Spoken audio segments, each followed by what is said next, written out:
Alors aujourd'hui, on va voir comment on fait un chapeau de gendarme avec une cintreuse d'établi en utilisant une méthode chantier. Donc c'est une méthode qui permet de faire un chapeau de gendarme sur du cuivre donc en 9 étapes. Cette méthode, je l'ai trouvée sur le site internet de l'Institut européen du cuivre. Avertissement, dans ces vidéos, il peut y avoir des erreurs et des inexactitudes dans les sujets abordés. Gardez toujours ça en tête, tu peux apporter des compléments d'information dans l'espace commentaire sous la vidéo. Étape 1, tracer la cote C plus 20 mm de marge pour obtenir l'axe du chapeau de gendarme. Donc là on peut voir mon ruban mètre là, donc je mesure d'axe du tuyau à éviter, donc ça c'est mon obstacle. À cette partie là du mur, donc l'extrémité, je mesure 1,4 cm. Donc j'apprends la cote ici à ici. Alors je mesure le diamètre extérieur du tuyau à éviter, donc c'est l'obstacle. Donc je mesure au pied à coulisse à peu près 21 mm, donc c'est du tube acier, donc acier noir 15-21 mm, donc ça c'est l'ancienne appellation. Avec la nouvelle appellation, donc c'est tuyau de 21,3 mm par 2,3 mm d'épaisseur. Donc après avoir relevé ce code, donc 20,4 cm, je rajoute mes 2 cm. Donc je dois tracer sur le tuyau un trait à 22,4 cm, donc d'une extrémité du tuyau que je vais cintrer pour faire le chapeau de gendarme.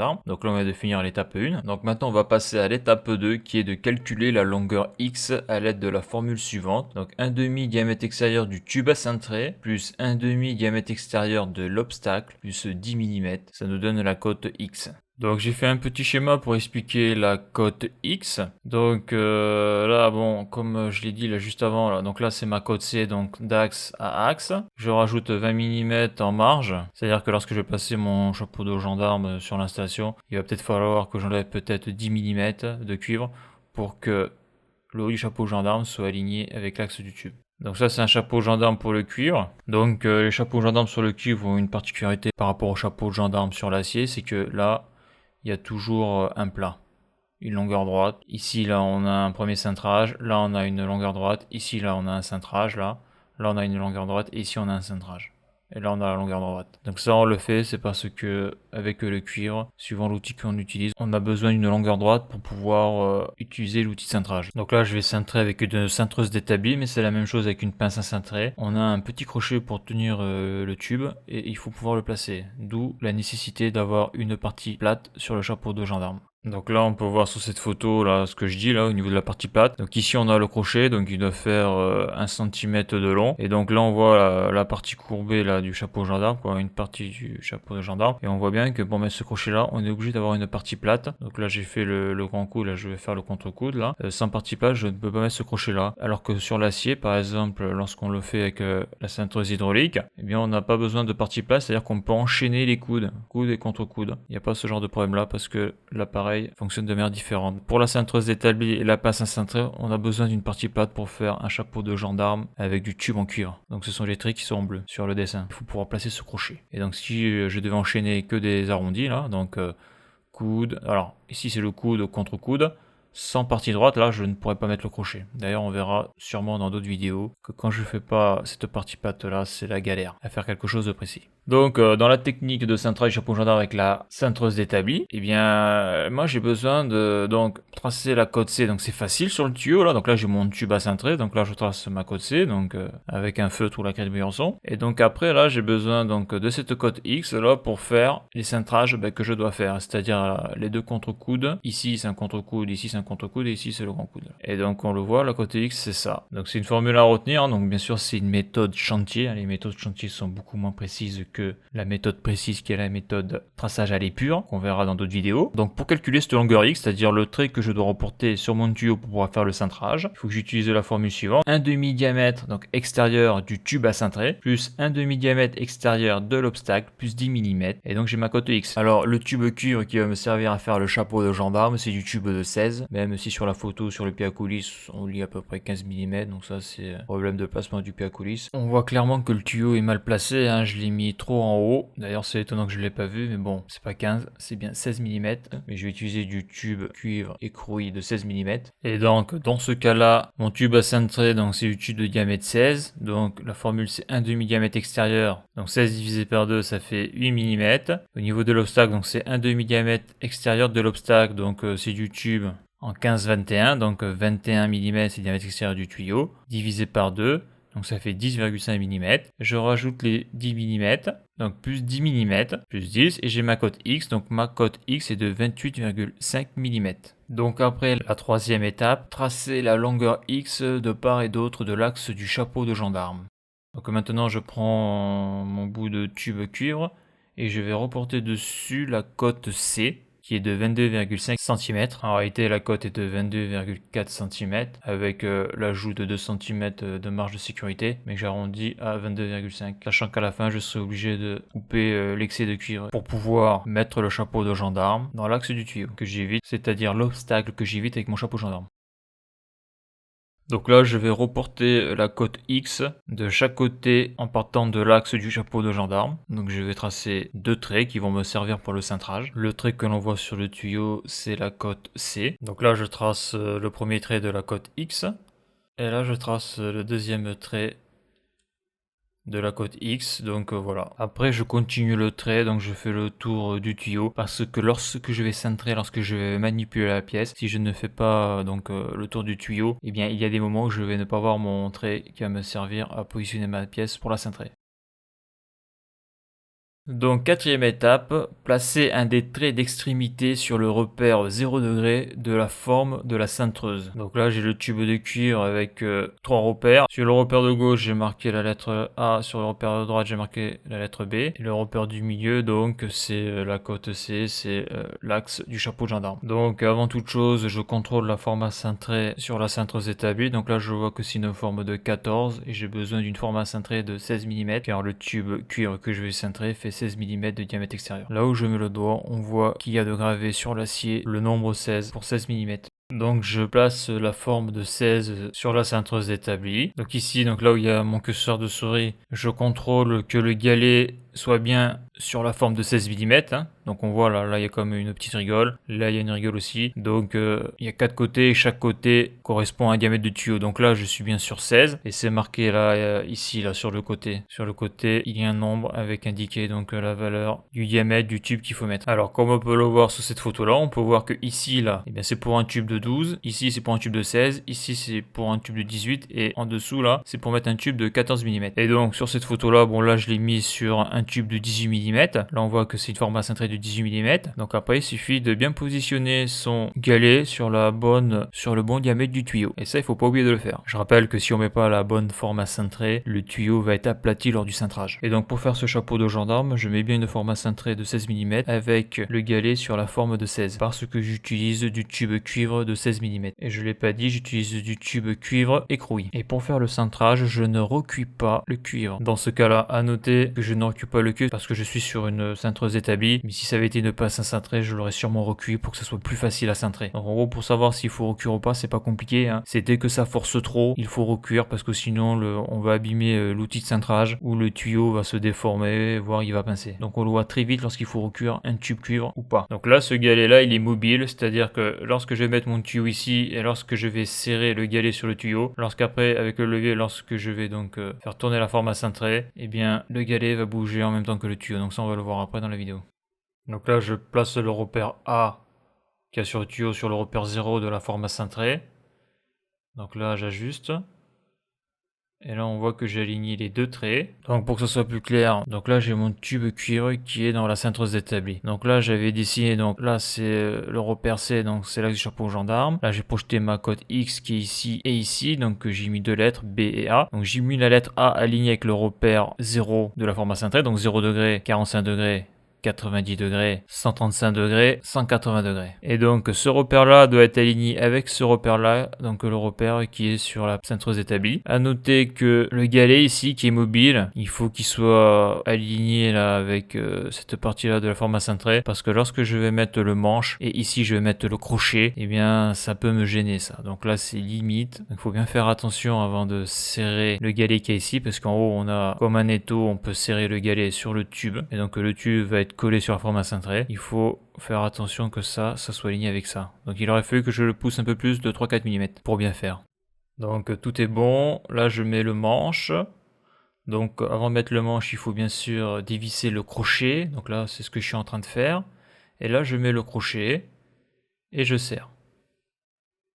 Donc à noter là, quelque chose d'important avec ce crochet, donc là on voit que ce crochet là, il est légèrement en biais, très léger. Donc là on est sur le tube de 16, il est légèrement en biais parce que le galet mobile n'est pas exactement à fleur de la forme là, comme j'ai dit tout à l'heure. Et donc il faut savoir un truc, c'est que si le crochet est mal mis, donc je serre ici, lorsque je vais tirer sur le manche, et bien si le crochet est mal mis, le crochet va marquer le cuir, va le déformer. Donc là on voit bien les conséquences du crochet mal mis, donc ça m'est déjà arrivé plusieurs fois, je vais aller vite, je mets mon crochet, tout ça, il est pas bien droit, et là on voit que le crochet, une partie du crochet se met sur le tuyau du cuivre, et lorsque l'on tire pour faire le cintrage, et bien le cuivre ça l'enfonce, et ça l'abîme, ça le défonce quoi. Donc ça, on a ça quand le crochet a mal été mis, mal positionné, donc là on le voit mieux ce crochet là, donc là on voit qu'ici, là où il y a ma souris, là c'est arrondi, donc le tuyau passe à l'intérieur, hein, ça permet de tenir le tuyau, mais on voit que là, sur toute cette longueur là, on a donc le bout du crochet. Et bien si le crochet est mal mis, cette partie là va se mettre donc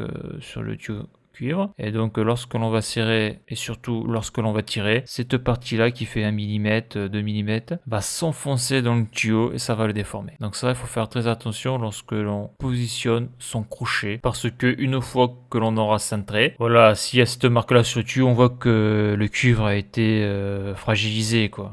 Je veux dire par là qu'on sera obligé de refaire la pièce. Donc il faut faire très attention lorsque l'on positionne ce crochet là, lorsque l'on fait du façonnage. Alors l'étape 5, cintrer toute la partie hachurée. Alors là j'ai oublié quelque chose d'important, donc on va le voir dans l'étape suivante. Lorsque je vais devoir cintrer, je vais cintrer par rapport à une longueur, c'est-à-dire que je vais cintrer du point A au point B, donc sur toute cette longueur là. Donc comme j'ai dit, le galet mobile, lorsque je vais cintrer avec le manche là, le tube va bouger avec le galet mobile. Pour savoir quand est-ce qu'il faut s'arrêter, là, on a un repère qui est ici, là. Et bien, lorsque le galet mobile est bien mis, donc par rapport à ce trait-là, donc je prends celui-là, le trait B. Ici, là, avec le feutre, je vais mettre un repère, là. Donc on va le voir dans la suite de la vidéo, parce que je ne l'ai pas fait. Parce que lorsque je vais cintrer, tout l'ensemble va bouger. Et à un moment donné, là, lorsque je vais arriver donc vers ici, là, et bien, si je mets pas une petite marque sur le galet mobile, et bien, le trait, je vais mal le voir, parce que là, on voit, il n'y a que 1 ou 2 mm entre la forme de cintrage et le galet mobile. Donc c'est important de mettre soit au feutre ou au crayon à papier, ou à la craie de Briançon, une marque ici, pour savoir quand est-ce qu'il faut s'arrêter précisément, lorsque l'on cintre. Mais ça, on va le voir après dans la vidéo, ça sera beaucoup plus clair.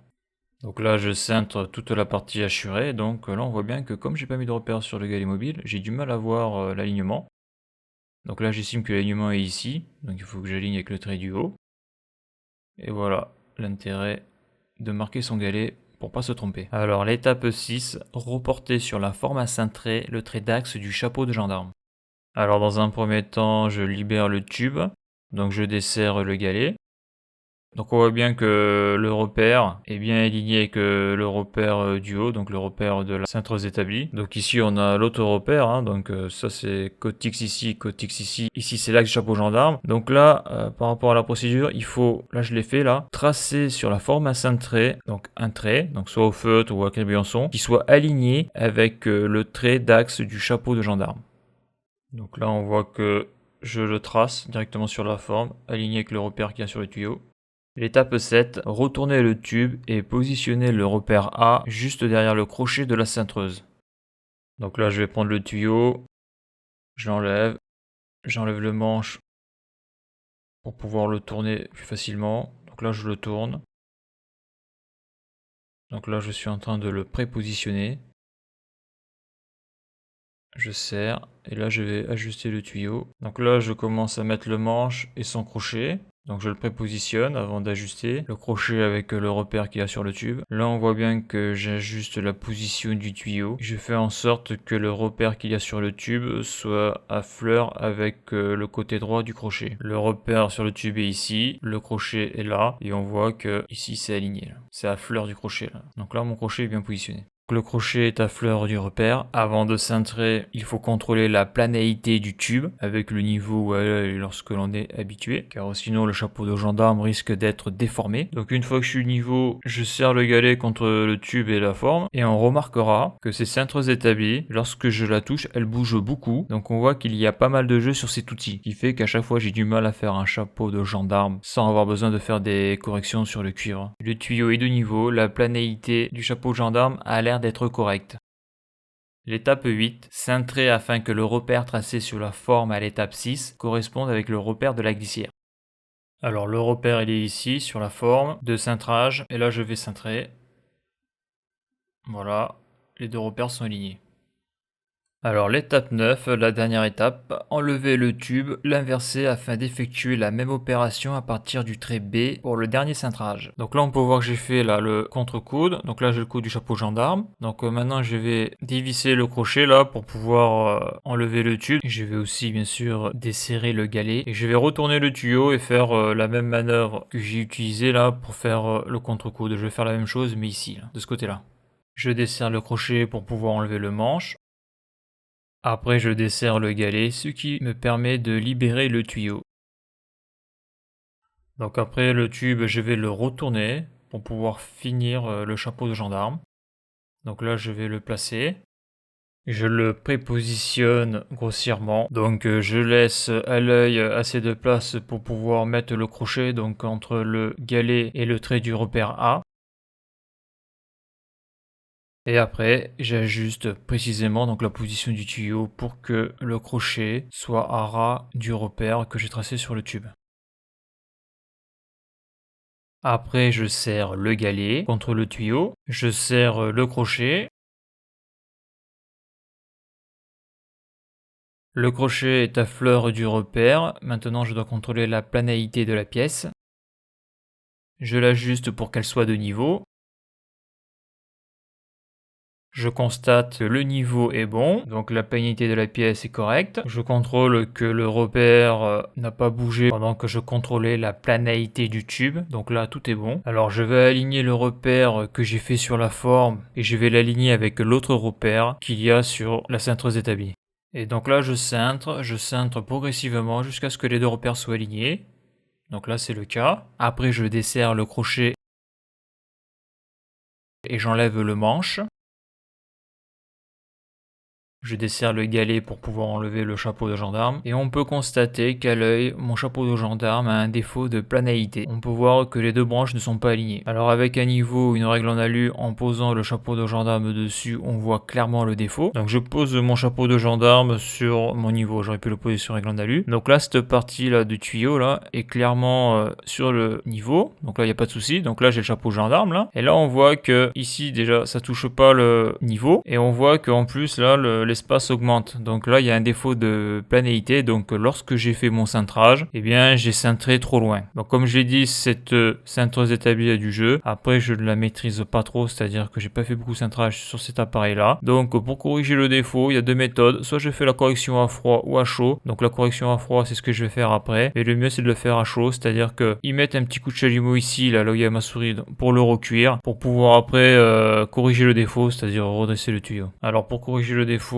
sur le chapeau de gendarme, je mets le côté du chapeau de gendarme où je veux corriger le défaut dans le serre-tube. Donc comme le défaut est léger, je le fais à froid. Et donc je prends les parties du tube que je veux travailler, donc avec les deux mains, et je force dans la direction où je dois corriger le défaut. Après je contrôle pour voir si le défaut a bien été corrigé. Et donc ici c'est bien le cas. Faut voir que le tube repose bien sur le niveau là, il n'y a pas de souci. Et on voit que ici là, le tube repose sur le niveau, alors que comme on a pu le voir juste avant, et bien ici il y avait du jour là. Donc là je place la pièce pour voir ce que ça donne. Ici on est bien dans l'axe du tuyau à éviter. Ici on peut voir que le tuyau dépasse légèrement du mur. Alors dans la procédure, dans l'étape 1, donc j'avais dit qu'il fallait tracer la cote C plus 20 mm de marge pour obtenir l'axe du chapeau de gendarme. Donc les 20 mm ils sont ici, qui servent à ajuster le tube, c'est-à-dire que là j'ai mon tube à éviter là, donc j'ai son axe là, et là j'ai l'axe du chapeau gendarme. Donc après le but là c'est de placer ma pièce là, que cet axe là soit aligné avec cet axe là, et après, donc comme là j'ai une marge en cuivre, après c'est de couper le cuivre donc à la bonne dimension pour que une fois que la pièce sera posée là, que l'axe du chapeau gendarme soit aligné avec l'axe du tube à éviter. Comme ça au niveau esthétisme on est bien. Alors qu'avec la méthode de l'épure, traçage de l'épure, donc la méthode vraiment précise, on n'a pas besoin de faire ça parce que lorsque l'on fait l'épure et qu'on utilise les codes de l'épure pour faire le façonnage du chapeau gendarme, on est vraiment très précis. En tout cas si on a le bon outil pour faire les cintrages. Alors voilà, dans cette vidéo, on a vu comment on faisait un chapeau de gendarme, donc avec la méthode chantier et en utilisant une cintreuse d'établi. Il existe d'autres techniques pour faire un chapeau de gendarme, dont la technique précise par le biais du traçage de l'épure, mais on verra ça dans d'autres vidéos. Alors voilà pour cette vidéo, si tu as aimé la vidéo, n'hésite pas à la liker et à la partager. Tu peux t'abonner à la chaîne, tu peux aller voir les articles de mon blog qui traitent de l'électricité, du chaud et du froid. Et pour ceux qui voudraient me soutenir financièrement dans la reproduction de mes vidéos par un don, j'ai un lien PayPal car je n'ai pas de compte Tipeee. Le lien est sur la page d'accueil de la chaîne YouTube. Merci et à bientôt pour une prochaine vidéo.